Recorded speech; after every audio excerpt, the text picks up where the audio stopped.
Coming up next, CityNet 30 takes you downtown for the weekly luncheon meeting of the City Club of Portland.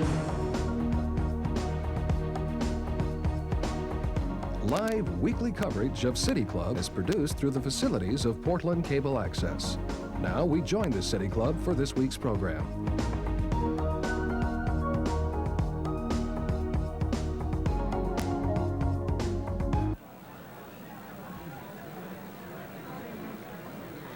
Good afternoon.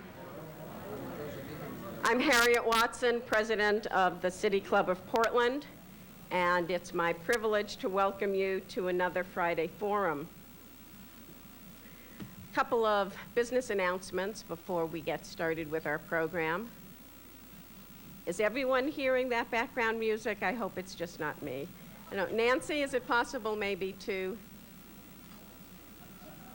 I understand that Rabbi Lerner has a lyrical style, but I'm not too certain that's his beat. Okay. Next Friday, we will welcome Portland's Planning Director, Gil Kelly, to the podium to hear his perspective on shaping the city. The program next week will be at the Hilton Hotel in the Pavilion Room. Please note that change in venue. On Friday, December 15th, we will have our annual holiday program that will be here at the Multnomah Athletic Club. This year's program features Portland, a musical. It's an original piece by Portlander Ralph Nelson. The performers will be students from Kelly Primary School. It should be quite wonderful. Please join us for this special event, and please consider bringing your children and grandchildren as well. Please note that the bulletin has recently included an additional member pledge card for this year's annual fund. I welcome members and non-members alike to join us in supporting the important work of the City Club. To date, we have raised almost $70,000 towards our $90,000 goal. If you haven't already done so, or done so just once, please make your contribution and hand it to a staff person as you leave today.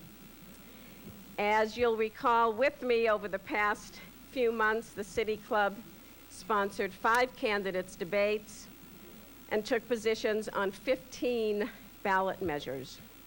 We have also just completed our first Portland seminar for new members, which was wonderfully well received. And we have regular after-work series, research and issue committee projects, which currently includes an in-depth examination of the potential impact of Measure 7, something which affects all of us, members and non-members alike, and of course, our Friday programs. I suggest that there's no better time than now to be part of City Club and the work the club does. So, how about giving a gift of City Club membership this holiday season? Just a thought. If you're interested, please contact a staff member here today or at the club office. Our board host today is Arnold Kogan, member of the Board of Governors and managing partner of Kogan Owens Kogan. He will ask the first question of our speaker. Following Arnold's question, as is custom, we will open the program to questions from City Club members in the audience. Please line up behind the microphone even before Arnold is finished so that we have time for as many questions as possible. And we have a wonderful crowd here today, and we're hoping for a very interesting exchange of ideas. When you do ask your question, please identify yourself as a member of City Club and ask your questions in 30 seconds or less, or you know what happens. Broadcast of City Club programs this quarter is made possible in part by corporate underwriting from Pacificare, Pope & Talbot Incorporated, and Zimmer Gunzel Frasca Partnership. We are extremely grateful for their ongoing support. Before I introduce today's distinguished speaker, I'd like to personally thank the program committee for providing me with this personal redemptive moment. My own rabbi growing up in Boston unsuccessfully tried to expel me from my confirmation class for for challenging the assumptions in his final confirmation essay question. We eventually reached a détente, and I was allowed to write an essay on the topic of my choosing, which I called Spiritual Matters. So thank you, Nan Newell, members of the program committee, and Rabbi Lerner. It's now my honor to introduce Rabbi Michael Lerner, best-selling author of Spirit Matters and the Politics of Meaning. J. Edgar Hoover called Rabbi Lerner one of the most dangerous criminals in America for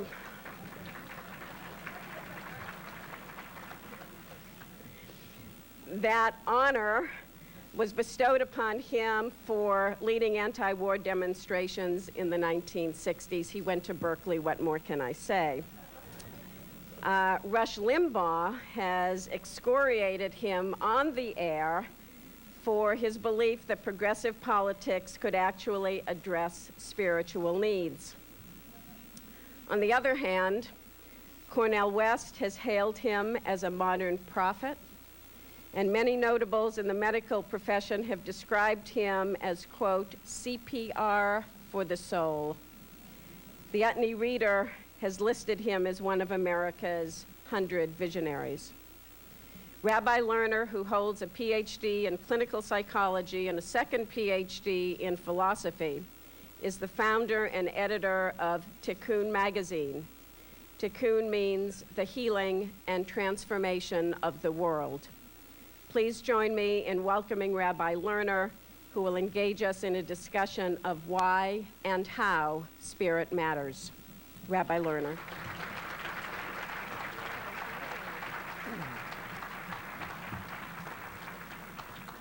I'm delighted to be here, and I would not have expelled you.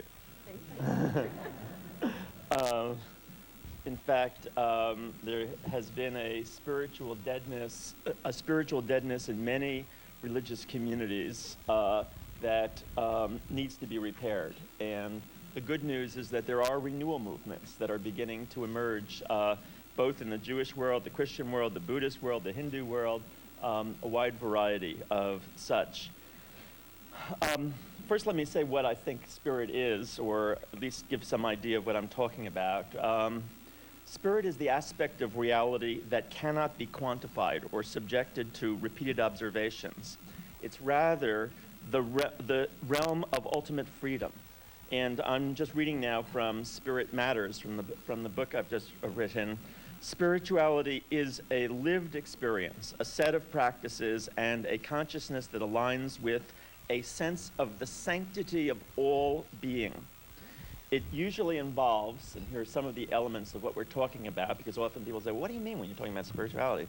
An experience of love and connection to the world, a recognition of the ultimate unity of all being, and through that of the preciousness of the earth and the sanctity of every human being on the planet. A response to the universe that involves awe and wonder, and a consequent unwillingness to view the world merely in instrumental terms. A deep trust that there is enough for all, and that every human being deserves to share in the planet's abundance. A sense that the world is filled with a conscious spiritual energy that transcends the categories and concepts that govern material reality, and inclines the world towards freedom, creativity, goodness, connectedness, love, and generosity. And a deep inner knowing that our lives have meaning as being manifestations of the ultimate goodness of the universe. Now, in one form or other, that fundamental spiritual consciousness has been part of the human experience for almost all of recorded history and probably much of prehistory as well. And it formed the basis and the underpinning for the organization of religions. Religions built on that primal spiritual understanding of the world, and organized sets of behaviors to articulate together in a community a set of beliefs and practices that would organize that spirituality. And yet, almost from the start, certainly from the past 5,000 years, organized religions were appropriated by the newly emerging class societies and used by systems of domination and control to justify their existence and their right to dominate and control other people. And this is the incredible irony, because spirituality was about a response to the universe that was precisely the opposite of domination and control. It was a joyous, awesome response that saw the world primarily in terms of joy and wonder and the marvel and awe of existence. And yet the attempt by those who had appropriated religion was to justify systems of domination which were about control and making sure that people accepted the world as is, including a world that had in it a great deal of pain and cruelty. And this was a contradiction that has been central to the tension between religions and spirituality for the past several thousand years. And over again, this tension has emerged and has erupted. In fact, in another book that I wrote called Jewish Renewal, A Path to Healing and Transformation, I argue that Judaism was one of the first religions that came into existence to protest the misappropriation of spirituality to justify an existing social system, and to say that the world could be healed and transformed, that the world could be fundamentally changed. And yet, no sooner had Judaism established itself, within a few hundred years, it too turned from its spiritual revolutionary base into another system of power and domination. And so we had within Judaism renewal movements that came forward and said, and the first most important one were the prophets. The prophets came forward and said, you know, you're forgetting what this religion is all about. It is actually about challenging systems of pain and cruelty. It is about challenging the right of some people to have more power and more wealth than others. It is about loving and caring for each other. It is about just social justice. And the prophets were the first renewal elements. And over again, in fact, some people would argue, I think, that Christianity was one of those renewal movements in Judaism. And nevertheless, just as had happened in Judaism, Christianity very soon was appropriated by ruling elites and became another form of establishing and justifying systems of pain and oppression, using the honorific feelings that people had based on their spiritual understanding, to use that to appropriate the language to justify systems of domination and cruelty. And so by the end of the late Middle Ages, we see happening a different kind of development, where instead of renewing the religion, and of course there were attempts to do that over and over again in Christianity, and Protestantism was part of that, but towards the late Middle Ages, more and more people coming forward and saying, you know, if the church is that uses all of this spiritual language and all this language of love and community, actually uses it to justify, let's look at how our leaders live. Let's look at the church itself. They are accumulating power. They are focused on power. They are focused on huge amounts of wealth that the church is accumulating. Maybe that all this spiritual stuff isn't really real. Maybe it's not really real. If the people who are into it seem to be so into power, so into money, into wealth, and so forth, maybe all that spiritual stuff isn't real. And what is real then is something that they seem to be interested in, money and power and domination. And out of that grew a different system, or a different religious system, a religious system that said that that all of the spiritual stuff isn't real, and that the only thing that is real is that which can be presented to our senses, that can be experienced through sense datum, that can be measured publicly, and everything else that can't be touched and tasted and felt in that way, that can't be publicly observed, all the rest is literally not worthy of our attention. And as this worldview became more and more powerful, as it became the dominant religion of the modern world, we began to say that everything else was non-sense, not sense datum. You see, and that word that now we use to dismiss everything as not worthy of our attention, nonsense, was a triumph of this new worldview. But as this new worldview became more and more dominant, it pushed out of the public sphere all discourse about ethics and spirituality, because ethics and spirituality could not be verified publicly through sense datum. You couldn't see it, you couldn't touch it, you couldn't feel it, you couldn't measure it. And consequently, all public discourse about ethical and spiritual issues was said to be merely a private matter, merely a subjective matter. And so we enter into the 20th century and what happened in the 20th century with a naked public square, as some people have called it. A public square in which all spiritual and ethical issues, all discussion of love, all discussion of beauty is pushed to the side as a merely subjective concern, something that you can do on the weekends. Do it in your church or synagogue or mosque or ashram, but don't do it in the public sphere, because in the public sphere, we are concerned about that which is objective. And by objective, we mean it fits the criterion of our new religion. You might wonder why I call it a new religion, this one, because it is a belief system that says that all that's real or objective or that to be valued is that which can be validated through sense datum and can be measured. That's a belief system. Why do I say that?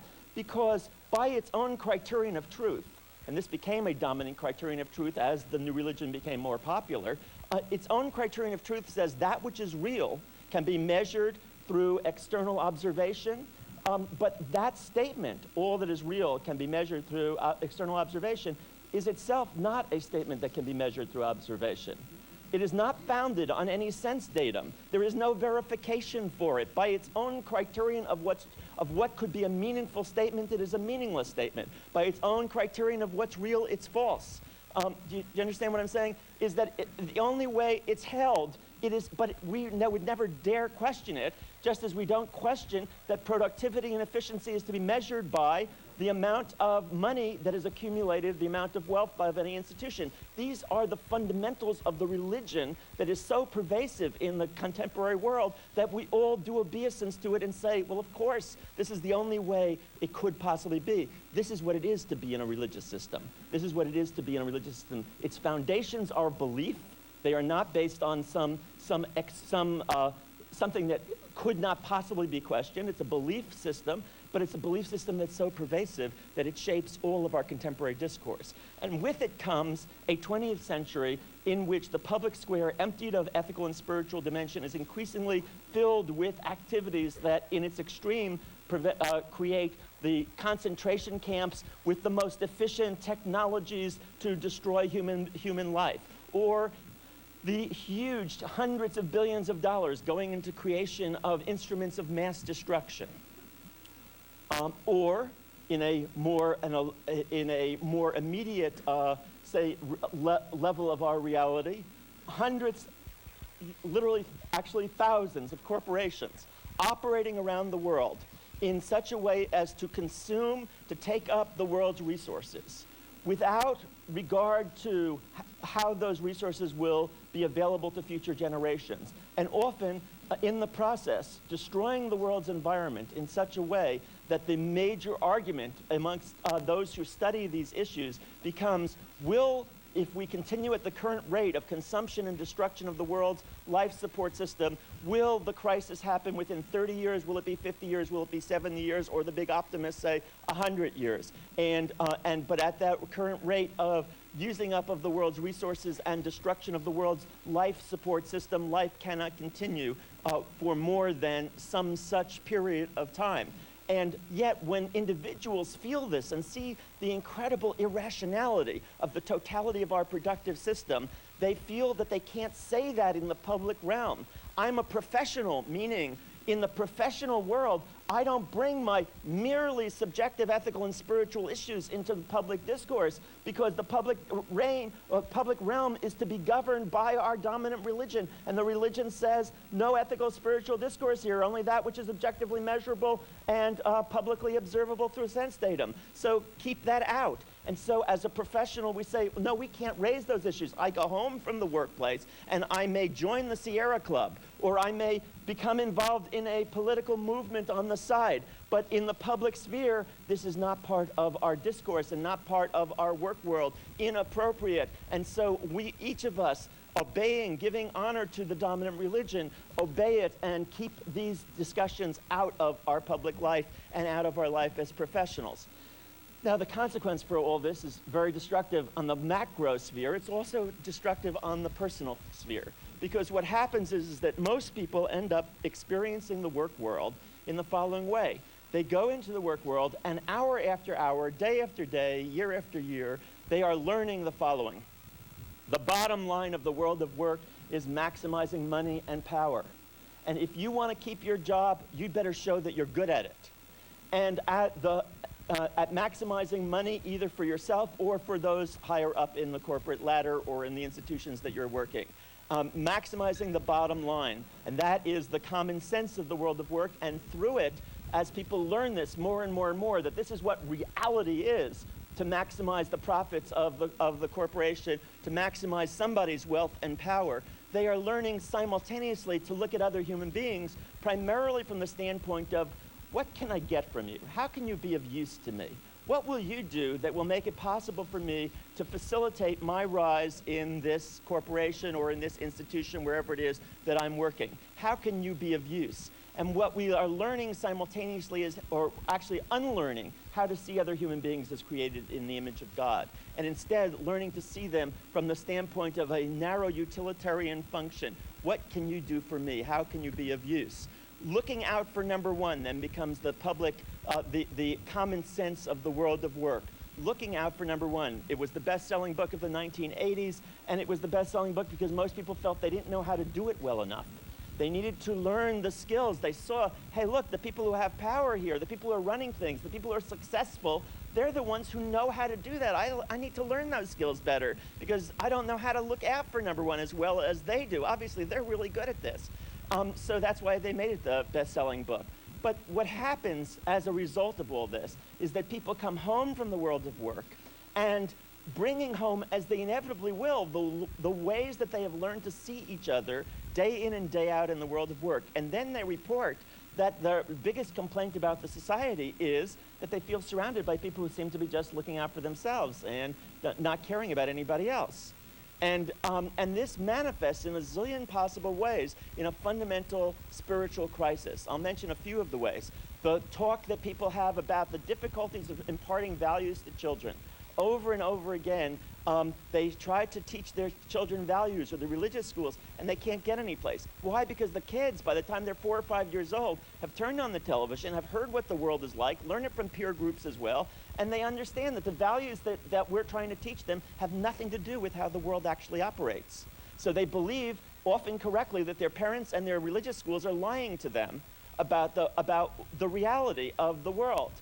Similarly, in friendships, we have a spiritual crisis because more and more friendships are shaped by a kind of ethos of exchange, a market exchange, in which people who have internalized the notion that the only rational way to be in this world is to look out for number one, or to put it another way, to be a rational maximizer of self-interest,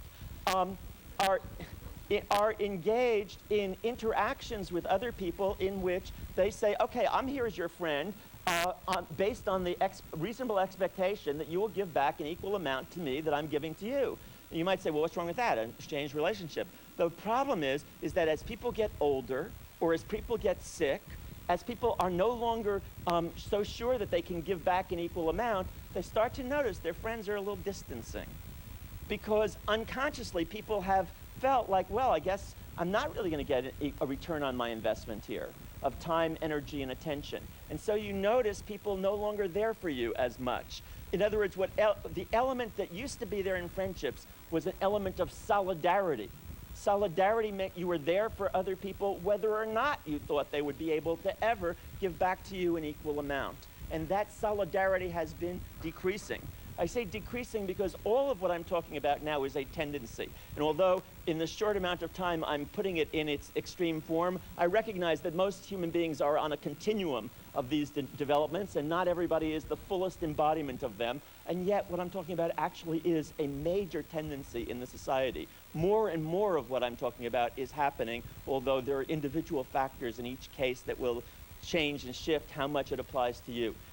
But now let's go to one other area which is really central in people's experience, and that's the crisis of family life, another level of spiritual crisis, in which we find increasingly the dating world becomes more and more shaped by the dominant market consciousness so that people experience themselves as kind of going into a supermarket and tasting one product, and if it doesn't taste good, then tasting another product. If it doesn't taste good, going on to the next one. And this can go on for 5, 10, 15, sometimes 30 years of people tasting all the available products to see which one. But when they finally decide to settle down, the settling down is often a decision or a statement of the following sort.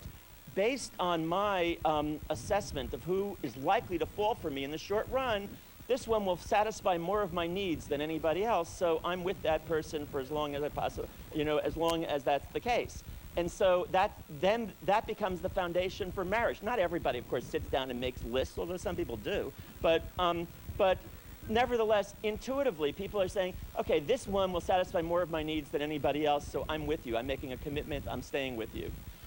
But the problem with this is it creates a tremendous insecurity in our society, tremendous insecurity in family life, a deep spiritual crisis, because people can never be certain that at some point, knowing as they do that their partner, like everybody else, like themselves, has absorbed the dominant ethos of the society, they can never be sure that their partner will not at some point in his or her life be able to cut a better deal.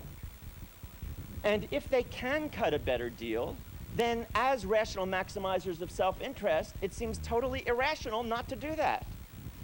Now, so of course they will leave. And as I was a psychotherapist for many years before I became a rabbi, and now as a rabbi, people come to me and they say, well, I've met somebody else, so I'm splitting up my relationship because this other person can take care of more of my needs.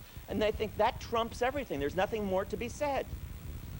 Now, please don't get me wrong here. I am not putting anybody down, not making any negative judgments or saying that anybody is doing something wrong, because there is actually, it's very, very rare in this society, it's almost impossible for people not to have that consciousness, given that they live in a world which daily reinforces this notion of how to think about the world.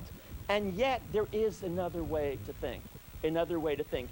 This way of thinking creates a tremendous insecurity and a tremendous spiritual crisis. And yet there is another way to think, and that is what I talk about when I say spirit matters. Because if you listen to what I was saying when I said what spirituality is and what spiritual consciousness, yes, there is another way to understand human beings, who they are. That is, it's possible to orient towards a human being and to see her or to see him not primarily in terms of what she or he can do for you, but to see her or see him as an embodiment of the sacred, as a being that deserves to be loved and cared for simply for who she is and not for what she or he will deliver.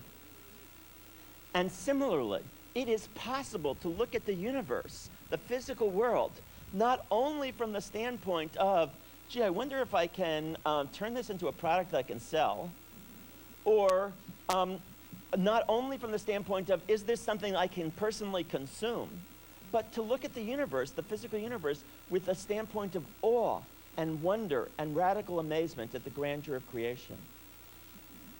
Now that's a very different way of looking at the universe, and it's a fundamentally different way. And it represents a spiritual consciousness that is desperately needed in this society. Unfortunately, neither the right nor the left, as political forces, understand this. The right came forward and said there's a spiritual crisis, and they were correct.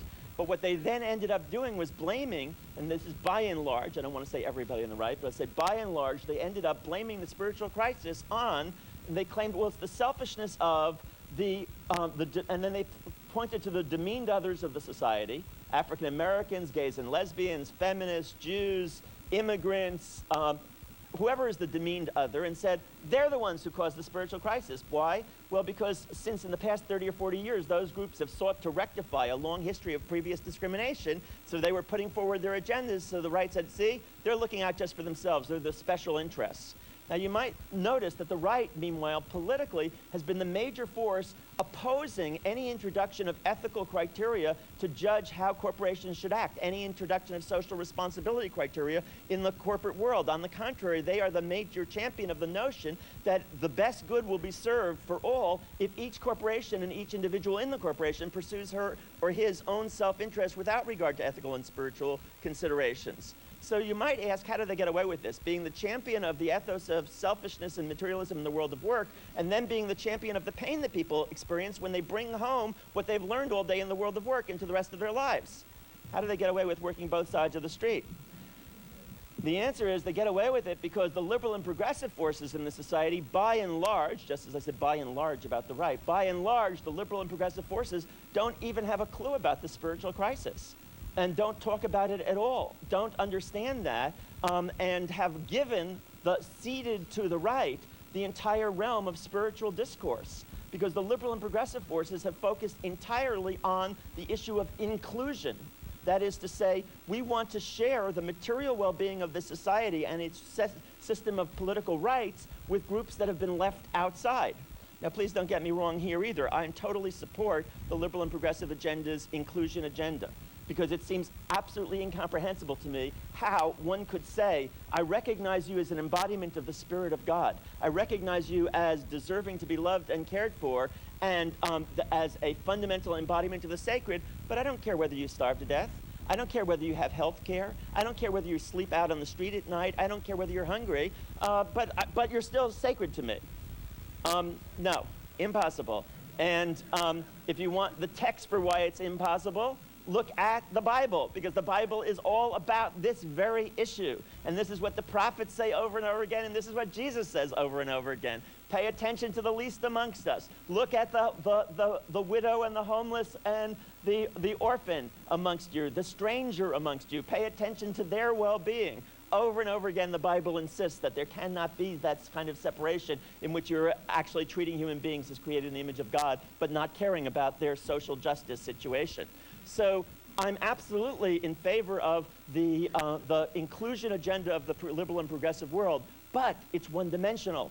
It only understands the level of material need and rights, and I'm in favor of that, but it's only one dimension. And what I've been talking about is that there is a deeper dimension of crisis in the society that is a spiritual crisis, that is not just for poor people, that pervades all of the society. And in my book, Spirit Matters, I give many cases that I worked on. I talk about some of the specific individuals that I worked with in Silicon Valley, and people who are corporate executives, and people who are extremely successful, and the incredible pain and emptiness at the heart of their lives because they live in a society that systematically deprives us of a framework of meaning and purpose. And it is this hunger for meaning and purpose is as fundamental as the hunger for money or the hunger for material well-being. And that has been systematically deprived in this society, and in fact, repressed from our awareness so that we don't understand it, and we often end up thinking that we are personally depressed for personal problems when the depression is very often rooted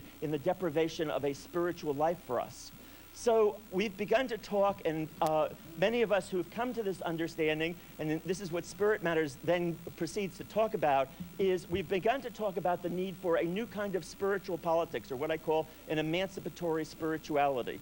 Now, I can't, in the short time that I have left here, because I do want to have some time for questions, lay out the whole vision of an emancipatory spirituality, but I want to tell you one or two main elements of it.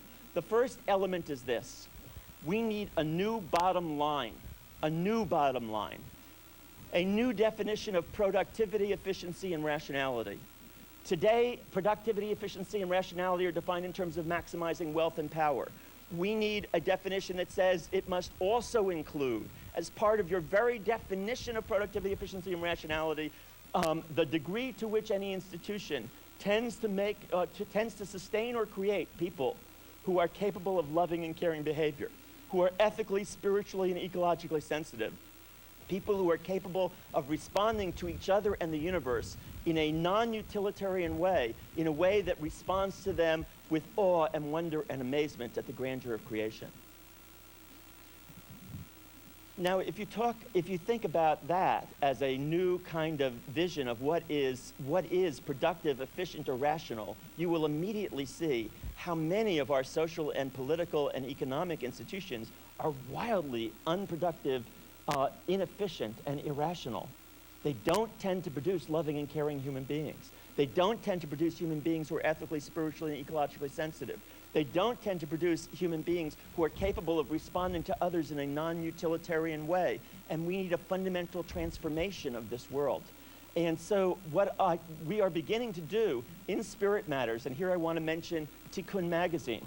Tikkun was started as a liberal, progressive magazine in the Jewish world.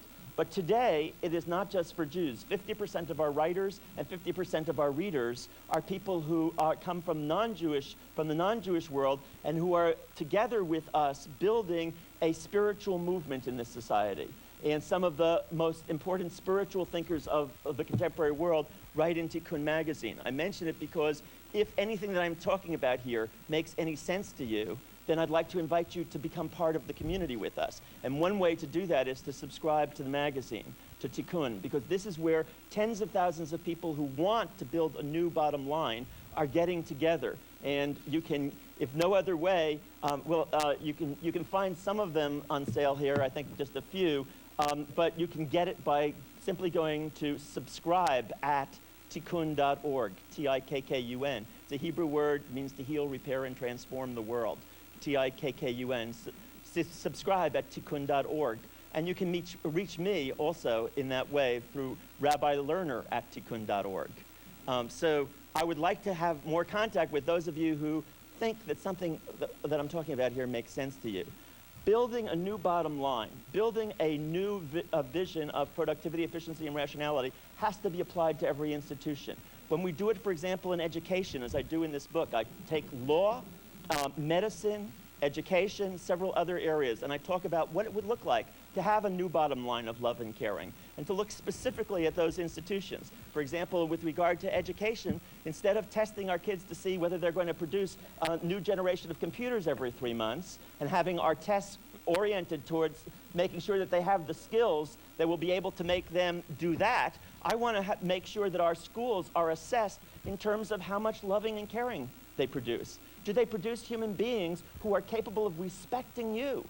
Or are they only interested in themselves, their own self-interest? How do you change that in a school system? Well, there's a lot in the book about that, and I'm proud to say that there are people now around the country who are engaged in that discussion around how to do that with education, with law, with medicine, and other spheres. I understand also that in this community, Bev Stein is running for governor and taking this politics of meaning vision into politics here. And I think there are other people in this community as well who are excited about moving in that kind of direction. So there is a movement of people who are thinking about this concretely. How could you actually transform the bottom line? How could you build a world based on love and caring? And this is not merely a utopian fantasy. The truth of the matter is 35 years ago, a small group of women came forward and said, you know, we want to change patriarchy.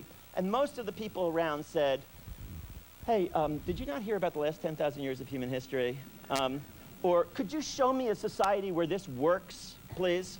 Well, actually, the women couldn't show a society where they had equal power with men, and they couldn't show many historical examples.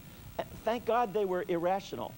Thank God that they refused to accept the criterion of what could be based on what is. Now, what I have found going around this country and talking about this is that there are millions and millions of people who want a different world, only they believe that they're the only ones. I got this when I spoke to a group of 400 Methodists in Kansas, and they said to me afterwards, they were so excited about these ideas, and they said, but, you know, it's only Methodists in Kansas who would want a world like this. And I said, well, why do you think that? And they said, well, because, you know, we watch the television, we read the newspapers, we read books and so forth. We know what the people are like on the coasts. Now, on the other hand, when I speak on the coast, people say to me, well, this is a great idea, but middle America, they'll never buy this. The truth is there's a tremendous hunger, but each of us is deeply convinced, because of bad experiences we personally have had, we are deeply convinced that everybody else would think that we were crazy and a fool, and so we have to be realistic, keep our credibility by going for a world that we actually don't believe in. And so we become the other to everybody's other. we become the ones who are enforcing an existing reality that is not a reality that we deeply believe in. And what the message of Spirit Matters is, it's time to take your beliefs out of your private sphere, come out of the closet as spiritual beings. Take the spiritual visions that you've had in your churches and synagogues and mosques and ashrams out of the private sphere and into the public sphere. And in the public sphere, to begin to talk about a new bottom line in our society of love and caring, of awe and wonder, to create a world in which actually manifests the beliefs that we have. And instead of simply repeating those beliefs on the weekend, to take them seriously in our daily lives. Together, we can do it. Thanks. Yeah.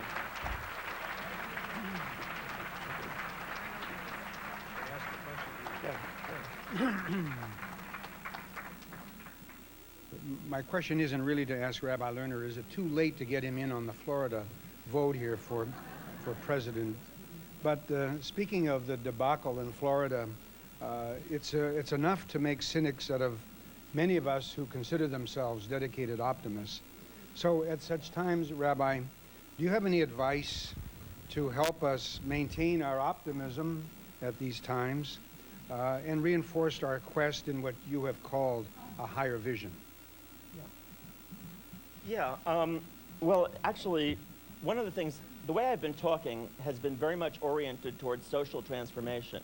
But in the book, and I take it there probably aren't that many copies here, but and Powell's last night ran out after we had about 200 people there, and after 50 had bought it, there were no more books. But they'll be coming back to Portland, so please do try and get it. It's a great gift for Christmas or Hanukkah for people also.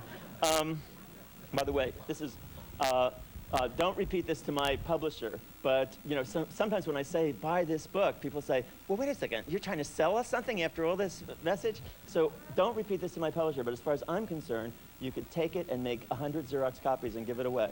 Because what I care about is not selling the book, but you reading the book and getting as many people as possible to read it.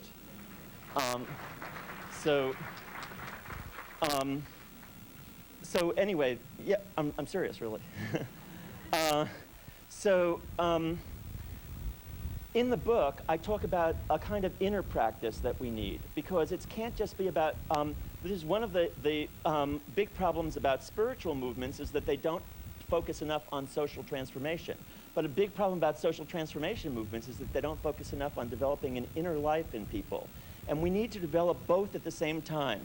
And the central theme of Tikkun magazine is inner transformation and social transformation. You can't have one without the other.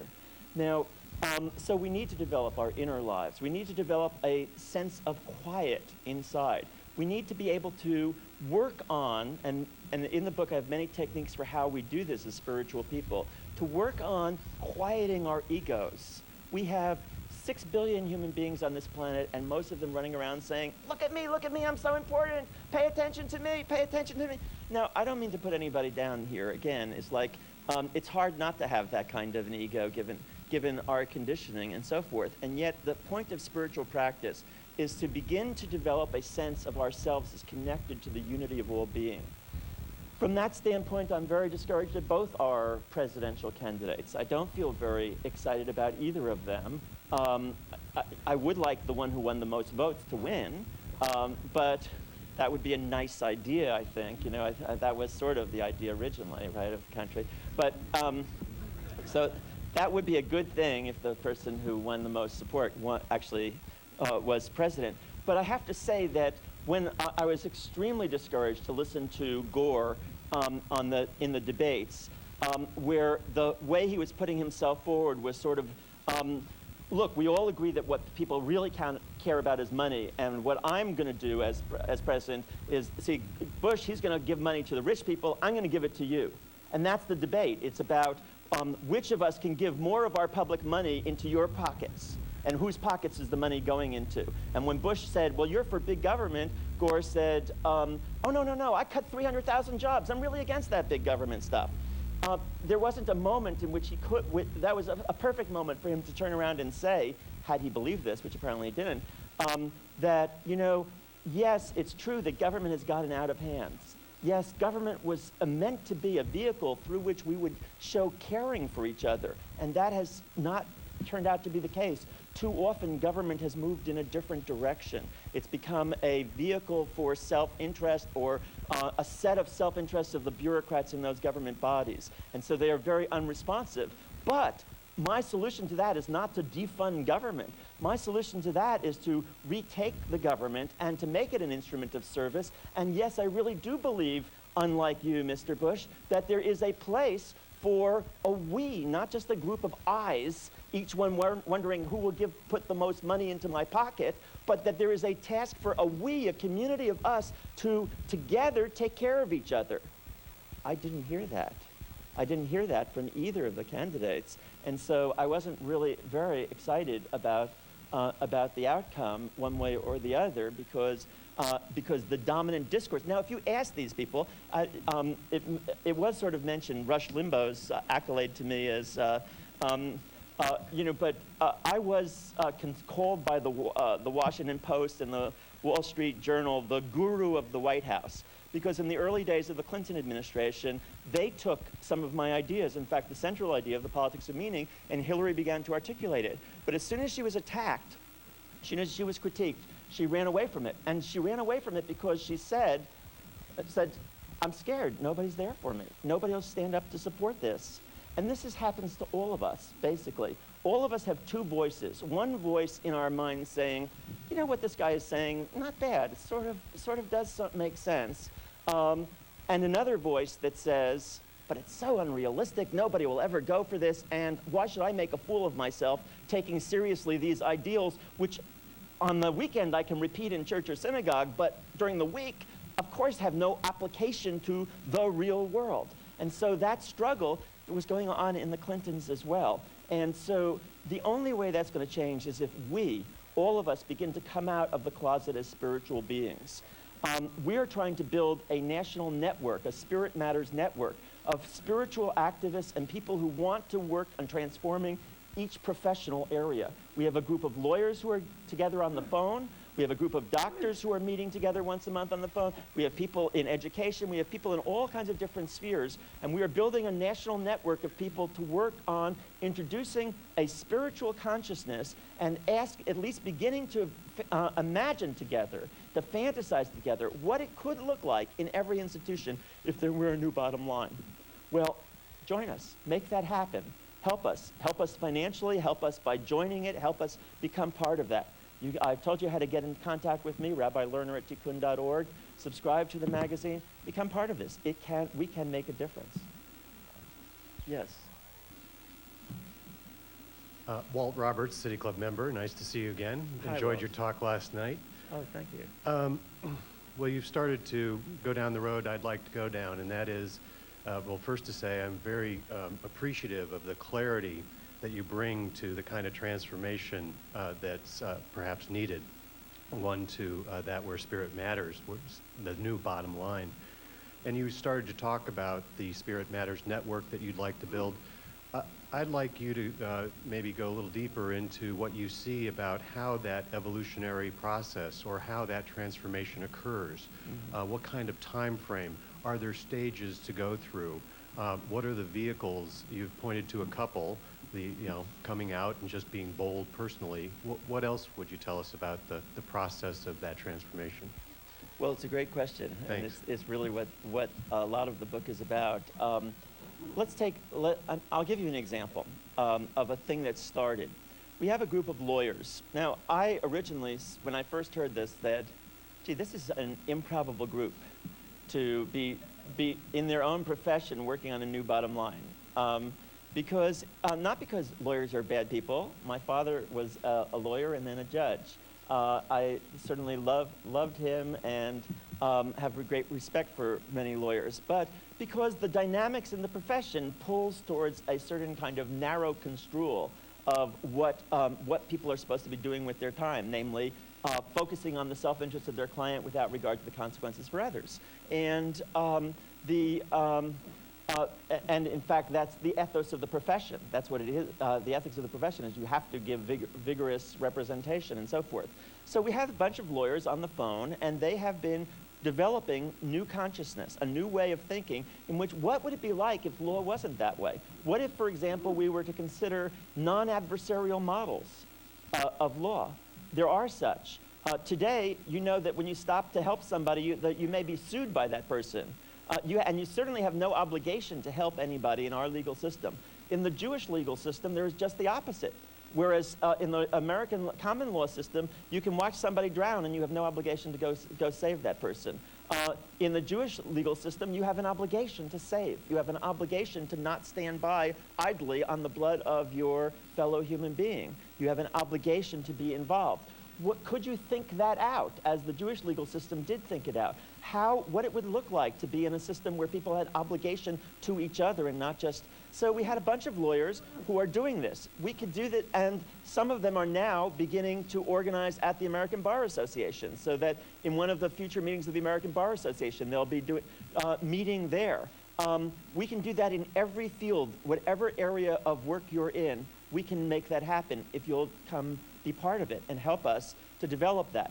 Now, out of that flowed something else. A small group of prosecutors who were part of our network have begun to develop a system called restorative justice, in which instead of sending the offender to jail for an act of theft, the offender makes restitution, not just paying back what was stolen, but actually involving restitution of the hurt to the community that is done by this act, because the act of stealing isn't just a hurt to the individual, it's a destruction of the trust of the community as a whole. Well, it started in a few communities now that some of these prosecutors who are involved with us are doing this kind of act, and it's really a very powerful process, and it has had it's only been in existence for about a year and a half, so we're not yet at the point of saying the results, but so far the word of mouth results are very, very good.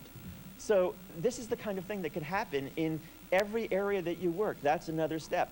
Now I've got a lot of other steps here. I've got a social in the book I talk about the social responsibility amendment to the federal Constitution. I've got a lot of I have a lot of ideas here that I'm not going to be able to lay out all at this moment. But hey, if anything makes sense to you, connect to Tikkun.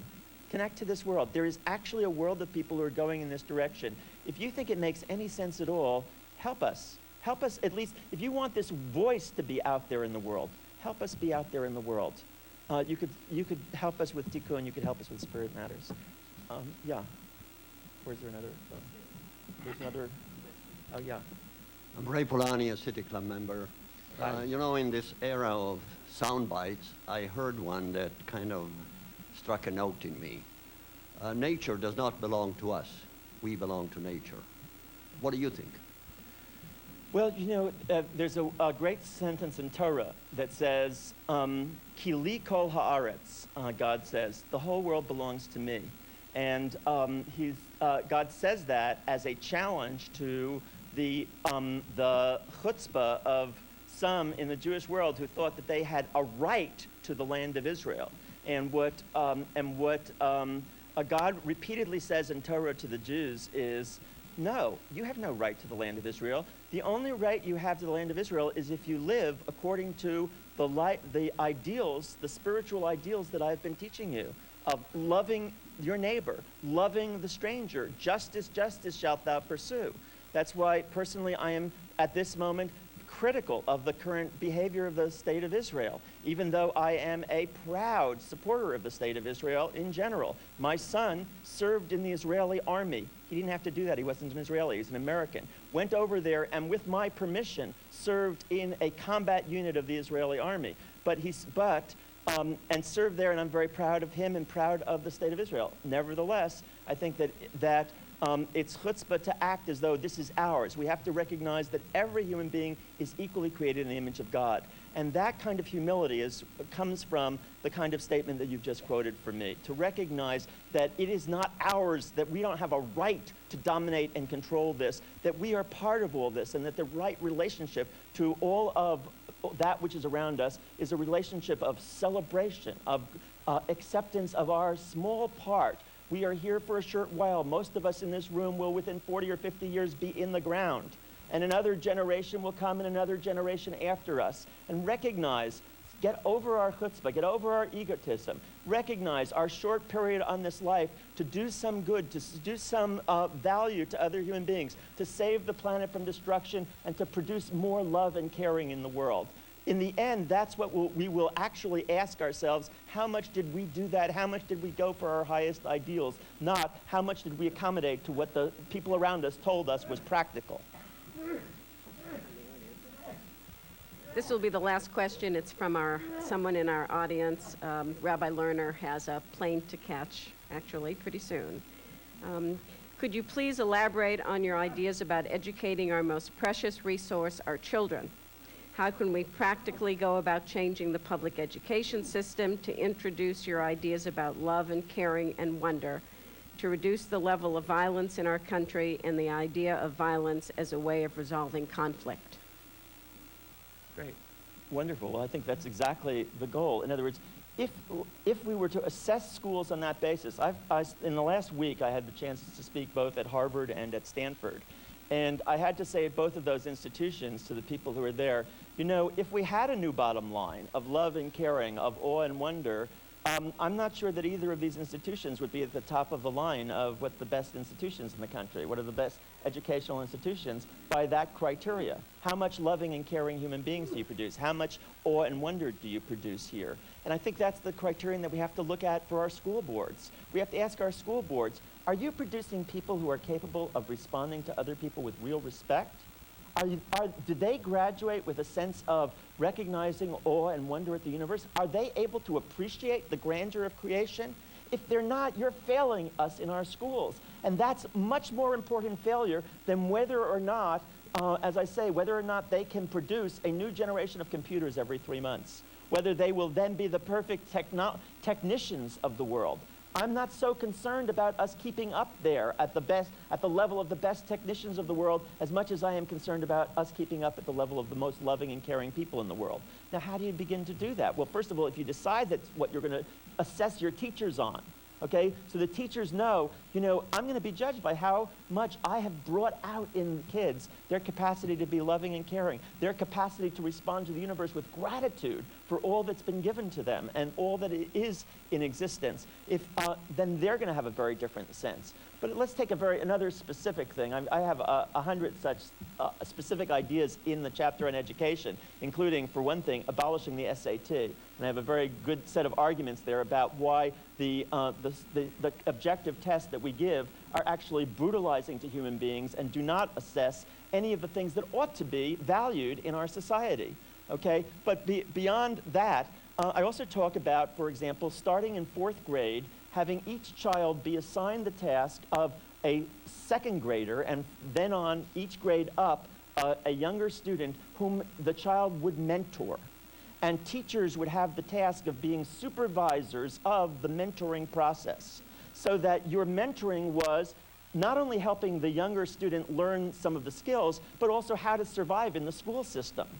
Now, if you had from 4th grade through 12th grade, the major experience or a major experience of school being learning how to take care of somebody else, as opposed to learning how to compete with everybody else so that you could get the best grades to get into the best graduate school, best college to get into the best graduate school or professional school, to get the best law firm or med school or whatever, medical place and so forth, so that you could get the best job with the best money and you could make the greatest amount. If instead what you were being taught was, how do you take care of other human beings? And this is what was being communicated as in your actual experience in school. If kids, for example, had an obligation before graduating high school to do community service of one form or another, and if the community service were such that when you applied to college, you were being asked and assessed by how much caring you had shown in that community service. How much had you shown your ability to nurture other individuals or to serve communities? And that was a criterion for whether you were going to get into college.